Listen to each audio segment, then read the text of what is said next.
natural de Itapiranga, Santa Catarina. Ele é casado com a dona Alvarina, pai do Rodrigo e do Bruno, avô da dona Marina, que está com 5 mesinhos, que maravilha, hein? Ele já foi eleito 6 vezes vereador na cidade de São Leopoldo, atualmente é diretor-geral do SEMAI, né? O nosso SEMAI conhecido que trata a nossa água de São Leopoldo. Hoje teremos uma conversa de peso com meu amigo, Nestor Schwertner. Seja bem-vindo ao Conversa de Peso, Nestor. Isso, nosso boa tarde, né? A ti, Jairo, né? Toda a tua equipe, né? Cumprimentar a Bruna, a Nara, né? Nahara. Nahara. O nome é meio complicado, mas ela é uma pessoa boa. Me acompanha aqui o Michel. O grande Michel. Trabalha conosco na comunicação e também já nos encontramos aqui com o Itamar, né?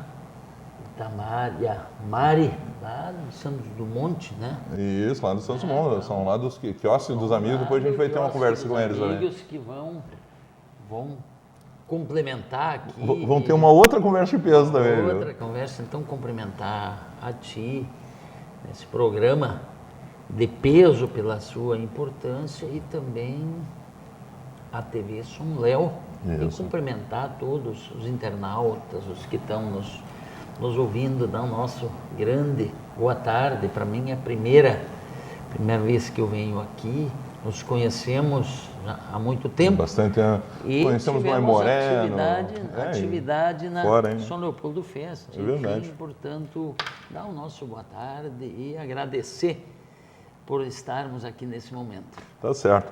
Nestor, já a gente vai falar da tua atuação na vida pública, em toda a história que tu tens na cidade de São Leopoldo, mas tu me dizia fora do ar, tu és natural de Itapiranga, Santa Catarina. Isso é uma região próxima ao quê e onde em Santa Catarina que eu não conhecia? Ah, sim. Meus pais eram de Lajeado, Estrela, Santa Clara, nessa região. Minha mãe de Mato Leitão, Venâncio Aires. Casaram em 1945, tanto o pai e a mãe.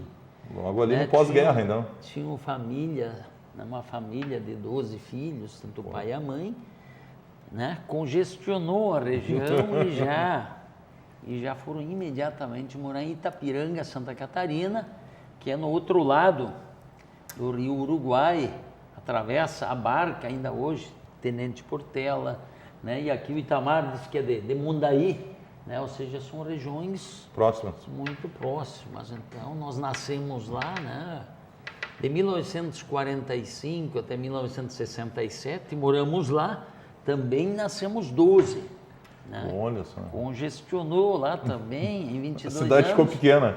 E fomos para o oeste do Paraná, Olha. Medianeira, né? Mais numa região interiorana que depois veio também ser um município chamado Serranópolis do Iguaçu, no outro lado do Parque Nacional do Iguaçu, né? Que é belíssimo. 60 quilômetros de Foz do Iguaçu e a 80 de Cascavel, né? No oeste do Paraná. Quase na fronteira, então. E em 1900, então fomos para lá em 67, em 74, com 15 anos, eu vim para São Leopoldo. Então, uma história muito bonita, uma história Como é que surgiu de imigrantes. essa vinda lá do interior do Paraná, já nessa época, aqui para São Leopoldo? Como é que surgiu essa ligação? Enfim? A vinda era uma possibilidade. Na minha família, os meus primeiros irmãos, né? Eu sou o nono, né? Não. E tem os segredos de cada família. Então, na família do meu pai, por várias gerações, o mais velho não casava, né? Então, meu irmão mais velho, que faleceu 1 mês e meio, 72 anos, também não casou. Nossa. Por mais que todo mundo se preocupava, queria arrumar uma mulher, uma companheira, não tinha jeito, né? E no Paraná, de 67 a 74, né? 7 dos meus irmãos e irmãs casaram, vendia 20 porcos, né? E podia comprar uma meia colônia de terra, fazia um galpão, mais um puxado, morava, né, na varanda e ia constituir família. E pagava evidentemente a terra por quilo de porco, né? Essa era a perspectiva. Como, né, em 72, 73 também a crise, né, econômica que é cíclica. E essa né? época era o auge da ditadura militar também, né? Exatamente. E era, né? Deu uma grande geada no oeste do Paraná e, portanto, Londrina, capital do café, né? Então o país inventou-se a construção da Itaipu, né? Foi naquele período, um pouco mais de 40 anos atrás. Enfim, pela falta de perspectiva, eu tinha um irmão já estudando aqui na Escola Agrícola Santo Afonso, era o Colégio Máximo Cristo Rei, que tinha ensino fundamental, depois perspectiva de estudar nos colégios da cidade, tinha a Faculdade de Filosofia e Teologia. Então nós viemos para cá, meu irmão veio 2 anos antes, né? E foi uma possibilidade, né, de construir uma outra perspectiva de vida, né? Então eu vim nesse tempo aqui de 74, fiquei até 79. Eu lembro que fiz o ensino fundamental no Colégio São José, né, 7ª, 8ª série, o ensino médio no Pedrinho à noite. Me formei em laboratório de análises químicas, né, maravilha. Na época. E isso foi interessante. Nos anos 70, quem tinha o ensino médio era quase... Sim, era uma faculdade. Conhecida, né? Ou seja, tinha quase a perspectiva de classe média, né? Portanto, o estudo era quase inexistente.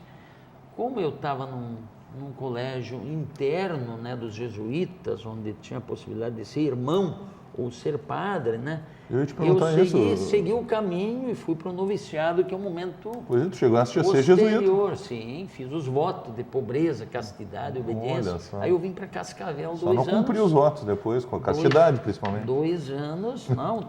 Estou ainda... A exigência vale... Até o final da vida. Vale, né? Tá certo. Então, acho que foi a vida... A vida é exemplar para a gente, dá muitas oportunidades. Sem dúvida. E a gente sempre teve um lado bem definido na história, né? Acho que é importante isso. Sem dúvida.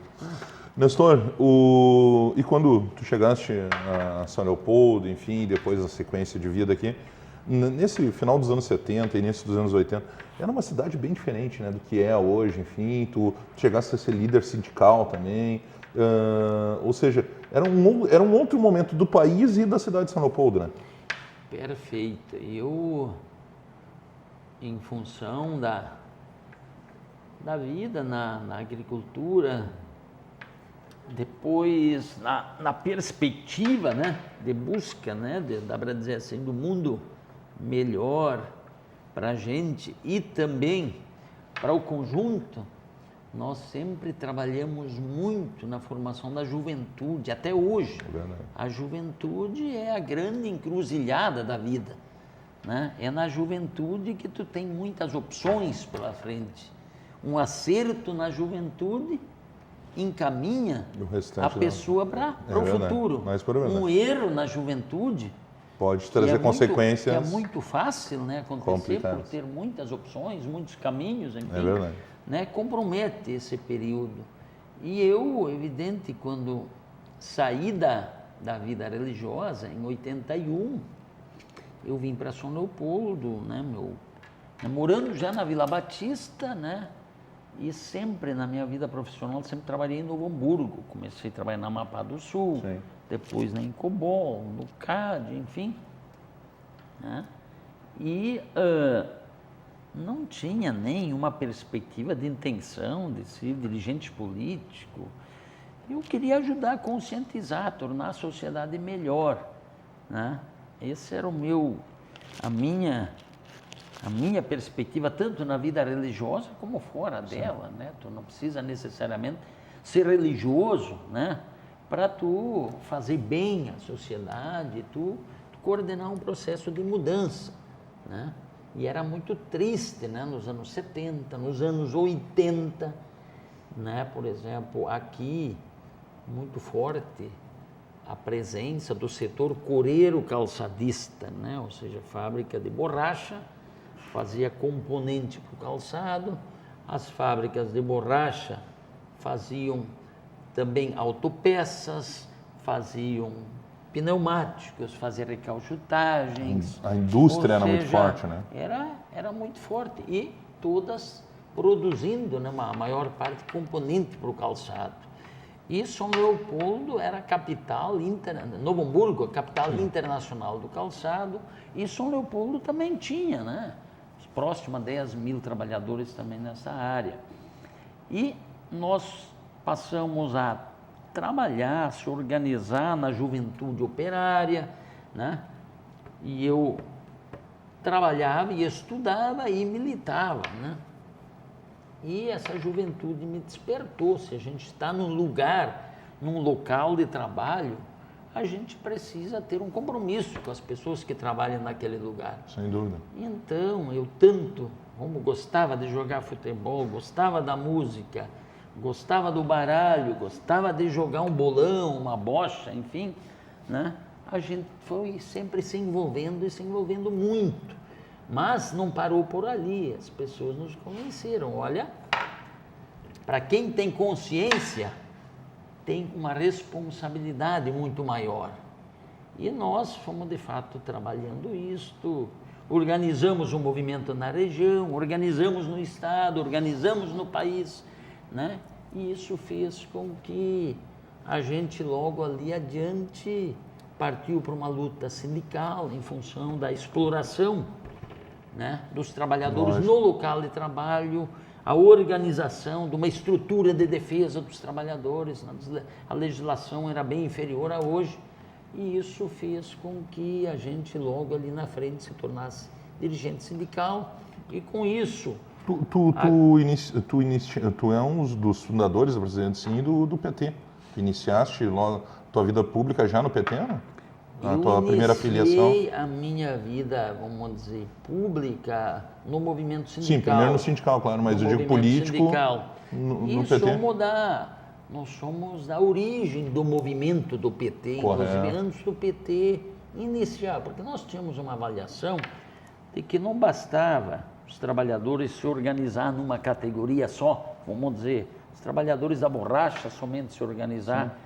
Porque os trabalhadores do calçado, que eram da mesma cadeia produtiva, depois, nos anos 80, o plástico... Uma categoria sozinha não ia ter força de representar. E aí os bancários, os metalúrgicos, enfim, construímos a Central Única dos Trabalhadores. Na época, no momento do voto, qual era o problema?